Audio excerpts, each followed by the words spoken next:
আসসালামু আলাইকুম এভরিওয়ান। তোমার দেওয়া মিথ্যা অপবাদ গল্পের 3 নম্বর পার্ট নিয়ে চলে আসলাম। তো চলেন বেশি কথা বাদ দিয়ে গল্প শুরু করা যাক। বাসার ভিতরে যেতেই লক্ষ্য করলাম সেদিনের ওই মেয়েটি যার বাবাকে মেডিকেলে ভর্তি করিয়েছি। আমাকে দেখে দৌড়ে আসে লাকি। আমাকে মাফ করে দাও প্লিজ, আমার পায়ে পড়ে। আমি সেদিন বুঝতে পারিনি। এই এই কী করছেন, ছাড়ুন আমাকে। না, ছাড়বো না। আগে বলো মাফ করেছো। আরে আমি সেদিন কিছু মনে করিনি। আপনার বাবা এখন কেমন আছে? আলহামদুলিল্লাহ ভালো, এখন অনেকটা সুস্থ। ডক্টর বলেছে আগামীকালকে বাসায় নিয়ে যেতে পারবো। ও, আল্লাহ তাআলাকে অশেষ ধন্যবাদ। কিন্তু আপনার এই অবস্থা কেন? কই থেকে আসলেন? মামুনি, আবিরকে ডক্টর রেস্ট নিতে বলেছে, তোমরা পরে কথা বলিও। আঙ্কেল আমাকে আমার রুমে নিয়ে আসলো। কী রে লাকি, তুই ছোটো লোক ছেলেটার পায়ে পড়ে ক্ষমা চাইলি? আমি তো আমার নিজের চোখেও এখনও বিশ্বাস করতে পারছি না। অনন্যা কথাটি বলে, তুই তো জানিস আমার বাবা অ্যাক্সিডেন্ট করে এখন হাসপাতালে। আঙ্কেল কেমন আছে? ভালো আছে। এখন আজকে হসপিটাল থেকে রিলিজ দিবে। কিন্তু আঙ্কেলের অ্যাক্সিডেন্টের সাথে চোরটার কী সম্পর্ক? তুই যাকে চোর ছোটো লোক বলছিস সেই আমার বাবাকে বাঁচিয়েছে। ও, জানিস সেদিন যদি ঠিক সময় মতো হাসপাতালে না যেত আর নিজের রক্ত ও 5 লাখ টাকা না দিত, তাহলে হয়তো আজকে আমি এতিম হয়ে যেতাম। লাকির চোখে পানি ছলছল করছে। আঙ্কেল আবিরকে তার রুমে নিয়ে এসে তার রুমে যেতে লাকির কথাগুলো শুনতে পাই। তাহলে আবির রহমান সাহেবের জীবন বাঁচিয়েছেন লাকির বাবার নাম রহমান সাহেব। আঙ্কেল। আচ্ছা মামুনি, তোমরা কথা বলো, আমি যাই, একটু কাজ আছে। তাহলে ছোটো লোকটা আমাদের 5 লাখ টাকা দিয়ে আঙ্কেলের চিকিৎসা করিয়েছে। তোদের মানে আবির তোর কী হয়? আর কিছু না, আমাদের বাসের ড্রাইভার। ও, ছেলে ওটা কিউট তাই না? কিন্তু আগে তো কখনো দেখিনি। 2 দিন হলো, কিন্তু বাসায় আসে অসুস্থ হয়ে যায়। আর সুস্থ হবেই বা কেন?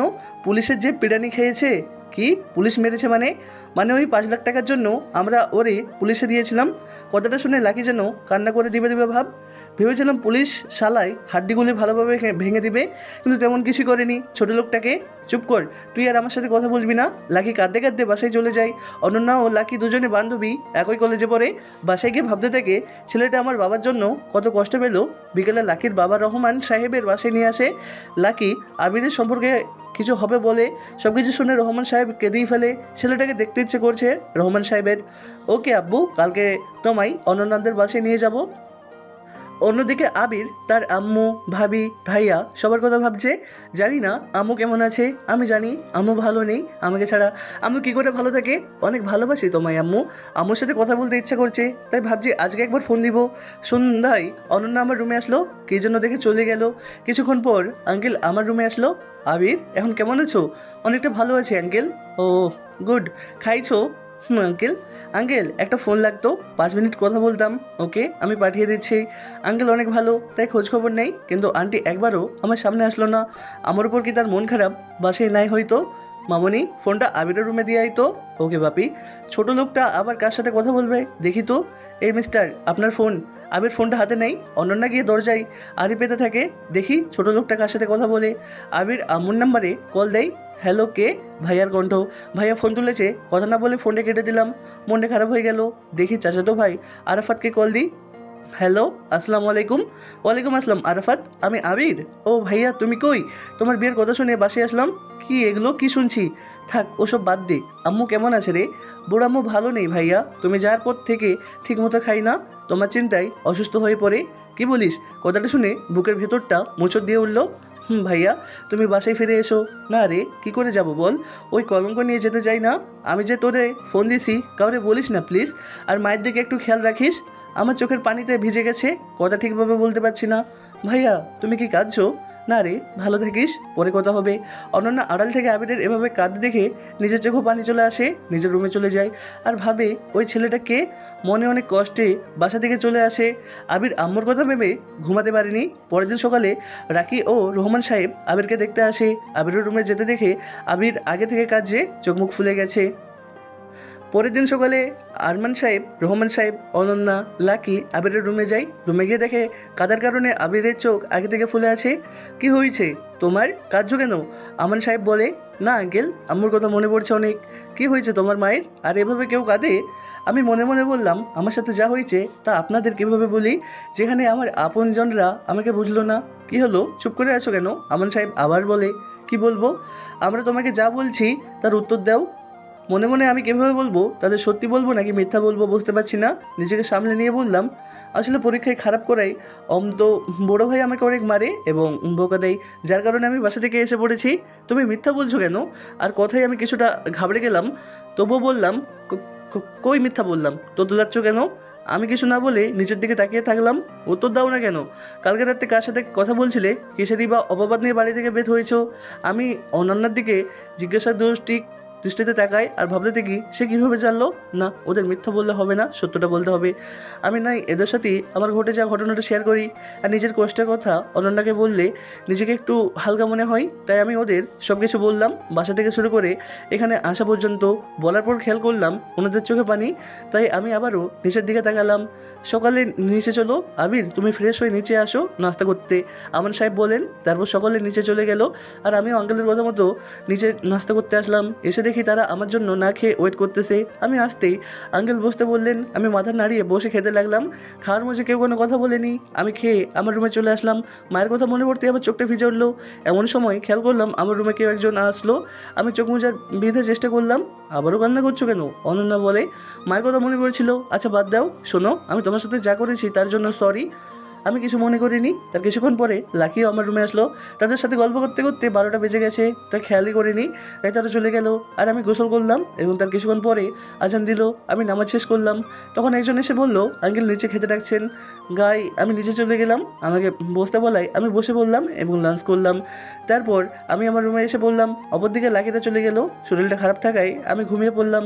বিকেলে ঘুম ভাঙার কিছুক্ষণ পর অনন্যা আসলো। তোমার শরীর কেমন লাগছে? এই তো ভালোই। আচ্ছা ছাদে চলো, ছাদে যাই, ভালো লাগবে। আচ্ছা চলো। আমি আর অন্যদের ছাদে গেলাম। ছাদ দেখে আমি অবাক। ছোট একটা বাগান বললেও ভুল হবে না। আমার কিছু প্রিয় ফুলও আছে এখানে। মাঝে একটা দোলনা এবং একপাশে একটা বসার স্থান আছে। চলো আমরা ওখানে গিয়ে বসি। হুম। আমি আর অনন্যা কথা বলছি। পড়ন্ত বিকেলটা ভালোই লাগছে, তবু কেমন যেন একটা শূন্যতা অনুভব করলাম। কথায় আছে, স্মৃতি মানুষকে কুড়ে খায়। আগে বিকেলে সন্ধ্যায় কত ছাদে উঠেছি। কী ভাবছো? কথা ঘুরিয়ে দেখো সূর্যটা কত সুন্দর লাগছে। এই অপরূপ বিকেলে পশ্চিম আকাশে রক্তিম সূর্যটা প্রকৃতিকে দিয়েছে এক মনোমুগ্ধকর ছায়া। এর মাঝে সৌন্দর্য বাড়িয়ে সূর্যের উপরে চলে এক ঝাঁক পাখি। অনন্যার সাথে আরও কিছুক্ষণ গল্প করলাম। তখন অনন্যা বলল, নিচে চলো, সন্ধ্যা হয়ে গেছে। দেখতে দেখতে এক সপ্তাহ চলে গেল। এই কয়দিনে আমি অনেকটা সুস্থ হয়ে গেলাম এবং অনন্যার সাথে অনেকটা ফ্রি হয়ে গেছি। এক সপ্তাহ পরে আঙ্কেল বলল, তোমাকে অনন্যার সাথে একই কলেজে ভর্তি করে দিব, আর তোমার ভালো ড্রেস নেই, তাই অনন্যার সাথে আজকে শপিংয়ে যাবে। আমি মাথা নাড়িয়ে হ্যাঁ জানালাম। চলো এখন যাই। আচ্ছা। তারপর আমি আর অনন্যা গাড়ির কাছে গেলাম। আমি যেহেতু ড্রাইভিং পারি তাই আর ড্রাইভারকে নিতে হলো না। তাই আমি আর অনন্যা মার্কেটে গেলাম আর অনন্যা পছন্দ মতো ড্রেস কিনলাম। কেনার শেষে অনন্যা আমাকে একটা মোবাইল দোকানে গেলাম আর আমার জন্য একটা মোবাইল কিনলাম। মার্কেট করতে করতে দুপুর হয়ে গেল, তাই আমরা একটা রেস্টুরেন্টে গেলাম আর অনন্যাই অর্ডার দিল। তাই দুপুরে খেয়ে বাসে চলে এলাম। বাসে গিয়ে ফ্রেশ হয়ে ঘুমিয়ে গেলাম। বিকেলে অনন্যা এসে আমাকে ডেকে তুললো আর বললো তার বাবা ডাকছেন। আমি ফ্রেশ হয়ে নিচে গেলাম। গিয়ে দেখি আঙ্কেল বসে আছেন। তখন বললেন, তুমি আর অনন্যা কোথা থেকে ঘুরে আসো? আমি মনে মনে, হঠাৎ এটা বললো কেন? আচ্ছা ঠিক আছে। তখন দেখি অনন্যাও রেডি হয়ে আসছে, হালকা মেকআপে অপসরই লাগছে। অনন্যা এসে আমাকে ধাক্কা দিল। তখন আমার ঘোর কাটলো। আঙ্কেলকে বলে আমি আর অনন্যা বের হলাম। তখন অনন্যা বললো, জানো আমি বাবাকে বলেছি আমরা কোথাও ঘুরে আসি, চলেন ব্যাগ থেকে ঘুরে আসি। বাবা, আমি আর আবির কোথা থেকে ঘুরে আসি? কেন? বাবা, আসলে আবির তো এখানে কিছু চেনে না, তাই ওরে নিয়ে ঘুরে আসি, আর মনও ভালো লাগবে। ও কই যাবে? বাবা তুমি বললে ও না করবে না। আচ্ছা আমি বলবো। ওকে বাবা, বর্তমানে আসেন। তুমি আমাকে নিয়ে আসলে কেন? এমনি আনছি। আমরা কথা বলতে বলতে গাড়ির কাছে আসলাম, কিন্তু অনন্যা বললো আমি রিক্সাতে যাব। আমি কিছু না বলে আর তার কথা মতো রিক্সা খুঁজলাম। রিক্সা আসলে অনন্যা একটা ঠিকানা বললো। ওখানে রিক্সা গেল। যার সময় আমি ওর কাছ থেকে একটু দূরে বসলাম, তখন ওই বললো, এত দূরে বসেছো কেন? পড়ে যাবে তো। না আমি ঠিক আছি। বেশি কথা বলো কেন? একটু এদিকে আসো। আমি আর কথায় একটু ওর দিকে চেপে বসলাম। কথা বলতে বলতে রিক্সা তার গন্তব্যে চলে আসলো। এসে বুঝতে পারলাম এটা কোনো পার্কে এসেছি। তখন অনন্যা বলল, নিচে নামো, আমরা চলে এসেছি। আমি নিচে নামলাম। ভাড়া দিয়ে আমি আর অনন্যা পার্কে প্রবেশ করলাম। পার্কে গিয়ে দেখি সবাই জোড়ায় জোড়ায় বসে আছে। আমি আর অনন্যা একটা জায়গায় গিয়ে বসলাম। আর অন্যান্যর সাথে কথা বলতে বলতে মনটা ভালো হয়ে গেল। পরে আমি আর অনন্যা চলে গেলাম বাসায়। পরের দিন আঙ্কেল বলল, কলেজে তিনি ভর্তির ব্যাপারে বলেছেন আর ওনারা বলেছেন আগের কলেজের ছাড়পত্র টিসি লাগবে।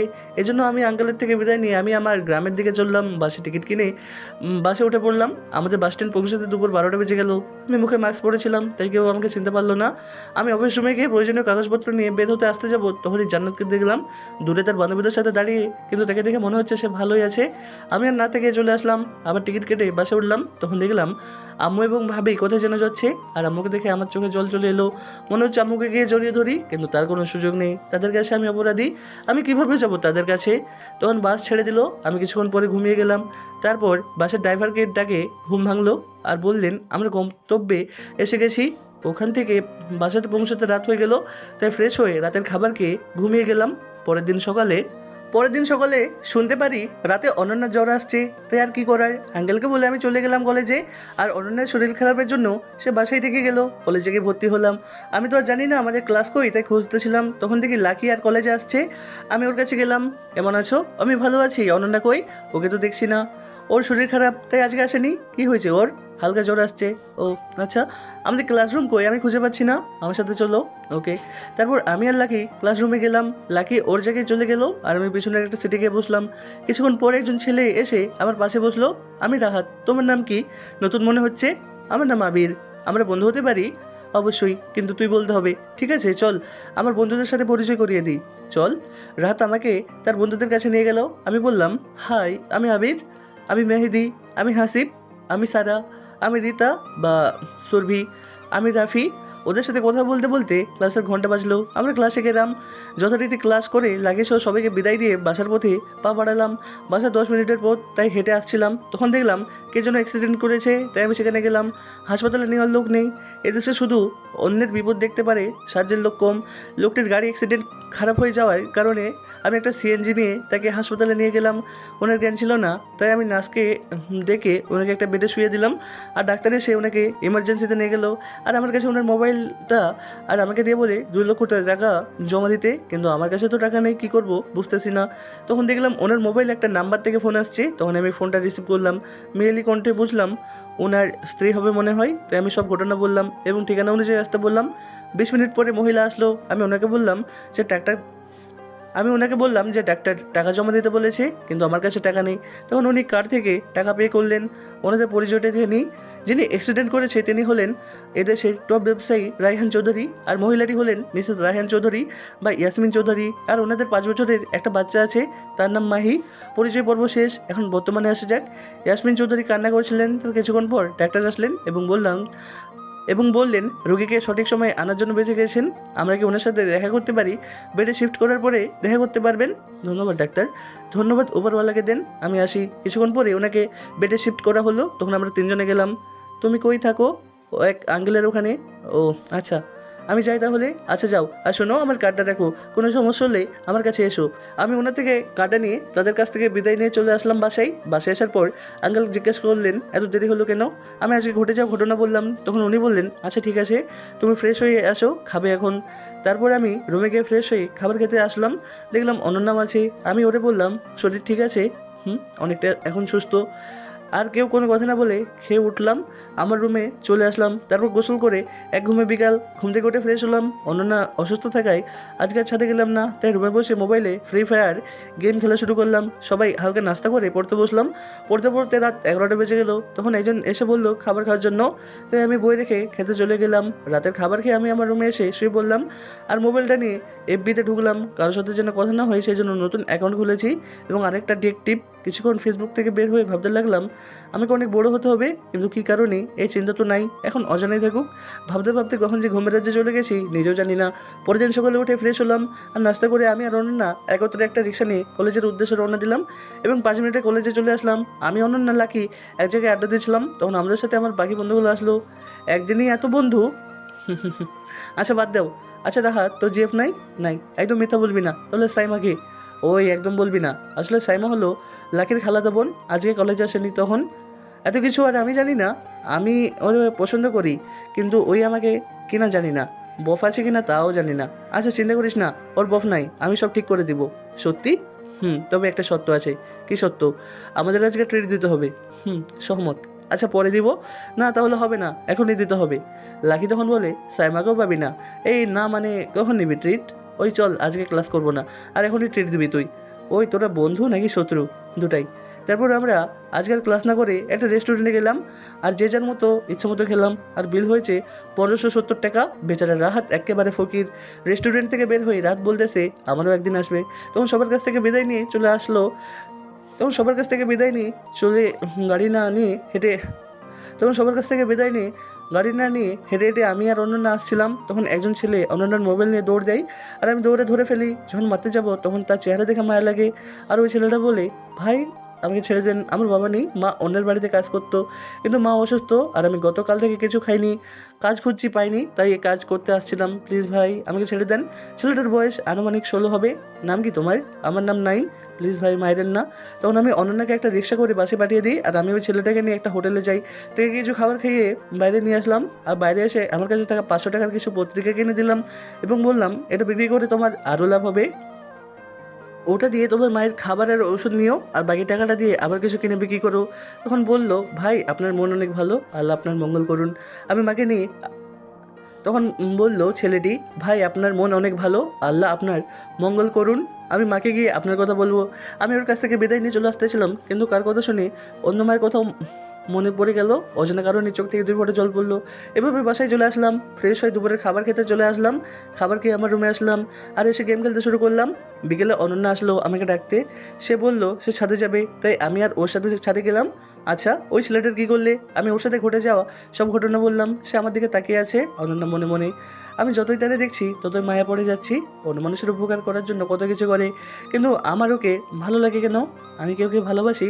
না না, তা হবে কেন? আমরা তো শুধু বন্ধুর মতো। চুপ হয়ে আছে কেন? না কিছু না, এমনি। ও তাই বলো? একটা কথা বলবো?